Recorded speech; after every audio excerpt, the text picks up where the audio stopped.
नमस्कार अभ्यासक मित्रमैत्रिणींनो, स्वागत आहे सगळ्यांचं. डेली करंट अफेअर्स आज आहे 17 मे आणि आजच्या काही इम्पॉर्टंट ज्या न्यूज आहेत त्या आपण डिकोड करणार आहोत.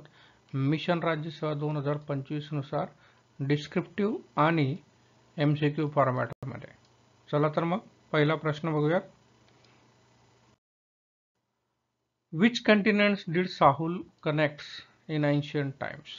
साहुल नावाचा जो पुरातन महाद्वीप होता तो कोणत्या दोन खंडांना जोडण्याचं काम करायचा, तर ते आहे ऑस्ट्रेलिया आणि पापुआ न्यू गिनिया. आर्किओलॉजिस्टनी नुकतीच ही डिस्कवरी किंवा एव्हिडन्स शोधून काढलेत की हा जो लॉस्ट लँडस्केप होता किंवा लॉस्ट लँड होती साहुल, हा एन्शियंट डेजमध्ये जी माणसं होती ती ट्रॅव्हल करण्यासाठी यूज करायची, म्हणून याला सुपर कंटिनेंट असं म्हटलं जायचं. लक्षात घ्या, साहुल हा प्रांत एशिया आणि प्रेझेंट डे ऑस्ट्रेलिया यांना जोडणारा एक पुरातन प्रांत होता. आणि असं म्हटलं जायचं की एशियातनं ऑस्ट्रेलियात जी ट्रॅव्हल होते किंवा जो प्रवास केला जातो माणसांनी, तो या साहुल प्रांतामुळे शक्य होता. It connects currently Australia to Papua New Guinea. म्हणजे ऑस्ट्रेलियावरनं वरून जो पापुआ न्यू गिनिया आहे त्याला हा कनेक्ट करायचा आणि खाली साऊथला जो प्रेझेंट डे टांझानिया आहे त्याला हा कनेक्ट करायचा. दी साहुल यांनी एन्शियंट टाइम्समध्ये म्हणजे जवळपास 7000 डिकेड्स ॲगो ह्युमन्सला ट्रॅव्हल करण्यासाठी across the Asia and Australia मदत केलेली आहे. तर याला मॅपच्या अनुषंगाने जर बघितलं तर हा आहे तो साहुल प्रांत आणि ही आहे एशियातील सुंदा लँड. तर सुंदा लँडवरून म्हणजे एशियावरनं ऑस्ट्रेलियात ट्रान्सफर किंवा प्रवास करणं या साहुल लँडमुळे शक्य होतं. प्रेझेंट डे जर तुम्ही ऑस्ट्रेलियाची बॉर्डर बघितली तर ही जी दिसते आहे ही प्रेझेंट डे ऑस्ट्रेलिया आहे आणि हा जो लँड आहे हा कम्प्लिटली सबमर्ज झालेला आहे. तर हा असा कम्प्लीट लँडस्केप साहुल म्हणून ओळखला जातो. हा पापुआ न्यू गिनियाला कनेक्ट करायचा आणि खाली टांझानियाला कनेक्ट करायचा. हा एक अंटार्क्टिका सारखा लँडस्केप डेव्हलप केला गेलेला आहे. पुढची बातमी बघूया.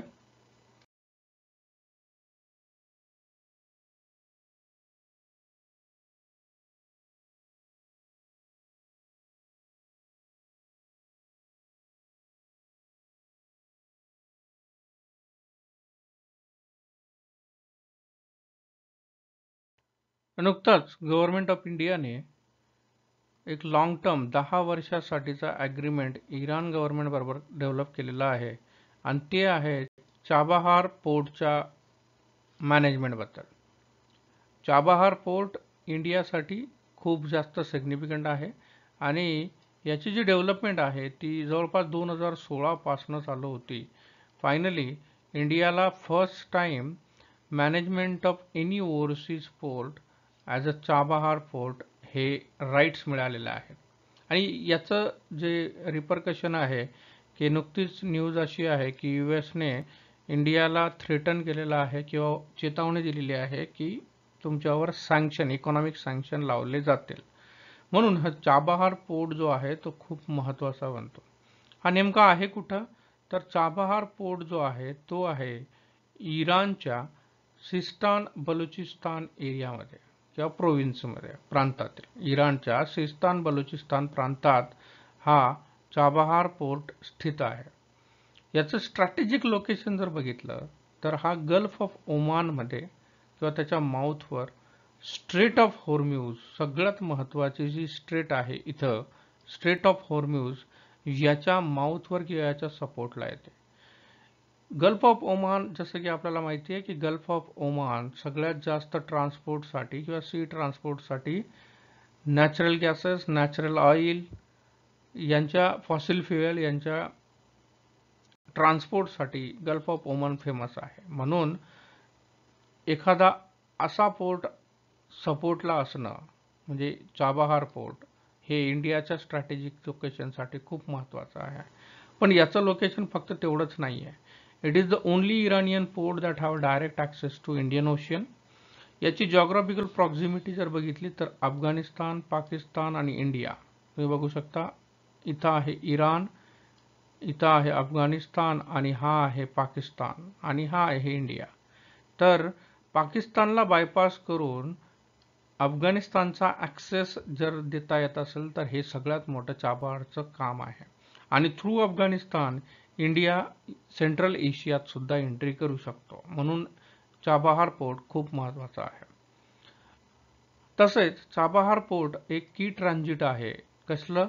आंतरराष्ट्रीय उत्तर दक्षिण परिवहन मार्गावरच्या मुख्य ट्रान्झिट केंद्रातील एक मुख्य केंद्र आहे.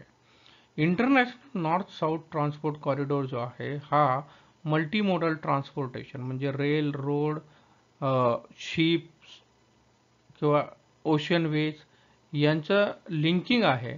कुठून? तर इंडियन ओशियन मुंबईपासनं तर पर्शियन गल्फपर्यंत, पर्शियन गल्फ नंतर कॅस्पियन सी पर्यंत बघू शकता, कॅस्पियन सी, आणि त्याच्यानंतर ऑनवर्ड्स सेंट पीटर्सबर्ग थ्रू हा युरोपला कनेक्ट केला जातो. हा सगळ्यात महत्त्वाचा महत्त्वाकांक्षी international north south transport corridor आहे. आपण पुढच्या स्लाइडमध्ये चाबहार पोर्ट बद्दल डिटेल बघूयात. हे बघा, हे आहे चाबहार पोर्ट, हे आहे गल्फ ऑफ ओमान आणि ही आहे स्ट्रेट ऑफ हॉर्म्यूज, सगळ्यात महत्त्वाचं स्ट्रॅटेजिकल लोकेशन. इथं आहे पाकिस्तान आणि पाकिस्तान आणि चायनाने मिळूनच हे ग्वादहार पोर्ट जे आहे ते डेव्हलप केलेलं आहे आणि म्हणूनच इंडियाने चाबहार पोर्टच्या डेव्हलपमेंटसाठी काम केलेलं आहे. थ्रू जारंग आणि जेदान इथंही इंडियाने डेव्हलपमेंट करून एक ट्रान्सपोर्ट सिस्टीम डेव्हलप केलेली आहे आणि त्याच्या थ्रू इंडिया अफगाणिस्तानला मदत करते bypassing Pakistan. Iranian port of Chabahar will be the New Delhi's primary gateway to Afghanistan and Central Asia. Chabahar will help ramp up the trade between India, Afghanistan and Iran in the wake of Pakistan's denying of transit facilities. पाकिस्तानने already अफगाणिस्तानचा access आपल्या land through देण्याला परवानगी दिलेली नाही. Next question बघूया. झिनो transplantation. नुकतंच जो फर्स्ट रिसिपियंट होता पिग किडनीचा, दे पास्ट अवे. त्याच्यामुळं झिनो ट्रान्सप्लांटेशन पुन्हा एकदा न्यूजमध्ये आलेलं आहे. झिनो ट्रान्सप्लांटेशन एक्झॅक्टली असतं काय? तर ही एक प्रोसिजर आहे, मेडिकल प्रोसिजर आहे. It involves transplantation, implantation and infusion into the human recipient either live cells, tissues, organs from the non-human animal source, human body fluids, cells, tissues and organs. म्हणजे non human ॲनिमल्समधनं त्यांचे living part ॲनिमल्समध्ये ट्रान्सफ्यूज करणं, ह्युमन्समध्ये ट्रान्सफ्यूज करणं किंवा ह्युमन्समध्ये त्यांचं plantation करणं म्हणजे झालं झिनो transplantation.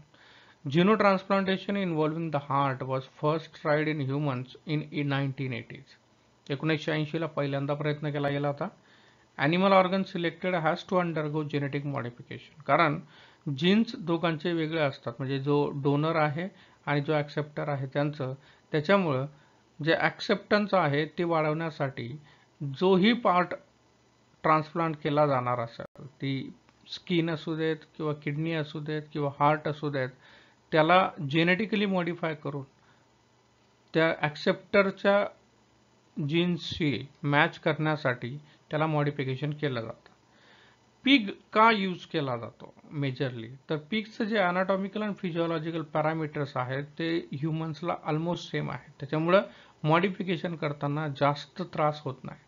Breeding of the pigs in farms is wide spread and cost effective. म्हणजे पिग्सच्या ह्या पॉझिटिव्ह कॅरेक्टरमुळं त्यांचं ब्रीडिंग आणि ट्रान्सप्लांटेशनमध्ये यूज हे जास्त प्रमाणात केलं जातं. जानेवारी 2022 मध्ये फर्स्ट झिनो ट्रान्सप्लांटेशन जेनेटिकली मॉडिफाईड पिगचं हार्टचं जानेवारी 2022 मध्ये करण्यात आलं होतं आणि त्यांचंच आता निधन झालेलं आहे. म्हणून झिनो ट्रान्सप्लांटेशन पुन्हा एकदा न्यूजमध्ये आहे. GPT, what does it stands for? नुकतंच GPT-4o आलेला आहे आणि म्हणून GPT म्हणजे काय हे महत्त्वाचा प्रश्न आहे. Actually that is called be generative pre train transformer.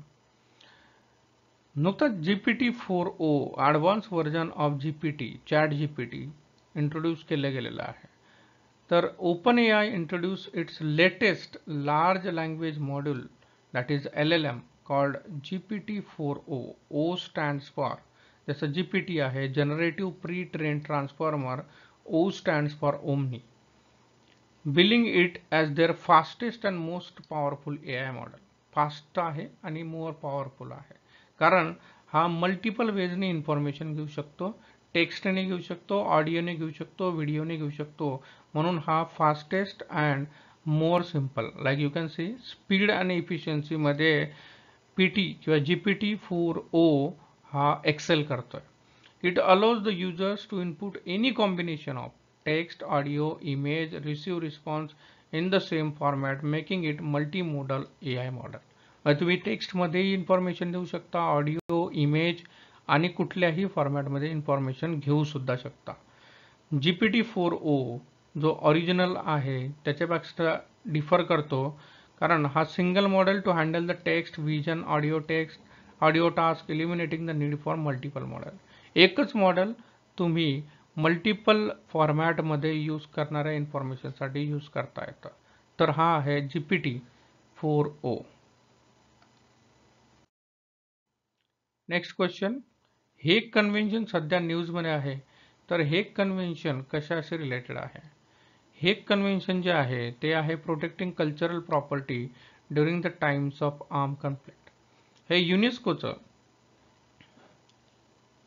एक कन्व्हेन्शन आहे कारण 70th ॲनिव्हर्सरी जी सध्या हेग कन्व्हेन्शनची झाली त्याच्या निमित्ताने हे कन्व्हेन्शन इम्पॉर्टंट बनलं आहे. That is protection of cultural property in arm conflict. It is the first legal framework solely dedicated to safeguarding movable and immovable heritage. पहिलं लीगल फ्रेमवर्क आहे. याच्यात 135 मेंबर स्टेट्स आहेत आणि इंडिया हेग कन्व्हेन्शनचा original signatory सुद्धा आहे. Next question, नुकतीच मेघालयाच्या first women DGP म्हणून कोणाची निवड करण्यात आलेली आहे? तर त्या आहेत Idashisha Nongrang. Idashisha Nongrang, option number P. Idashisha Nongrang यांची 11 मेला नुकतीच senior position that is DGP director general of police या ठिकाणी निवड करण्यात आलेली आहे आणि त्या मेघालयाच्या पहिल्या वुमेन DGP आहेत. आता ही डिसिजन इम्पॉर्टंट आहे कारण they are the first significant for the state because Nongrang is also the first tribal woman. पहिली आदिवासी महिला आहे. तो सच प्रेस्टिजियस रँक असल्या हायर पोझिशनवर जाणारी ही मेघालयातली IPS ऑफिसर नोंगरँग, इडाशिशा नोंगरांग. तर या आहेत इडाशिशा नोंगरांग. तर ह्या आजच्या काही इम्पॉर्टंट न्यूज आणि त्याच्यावर आपण ॲनालिसिस केलेलं आहे. आय होप तुम्हाला हा व्हिडिओ आवडला असेल तर लाईक करा. तुमचे कॉमेंट्स, तुमचे सुझाव, तुमच्या ज्याही सूचना असतील त्या नक्की कॉमेंट्सच्या रूपाने मला पाठवा आणि नवीन असाल तर सबस्क्राईब करायला विसरू नका. Thank you for attending. Have a nice day.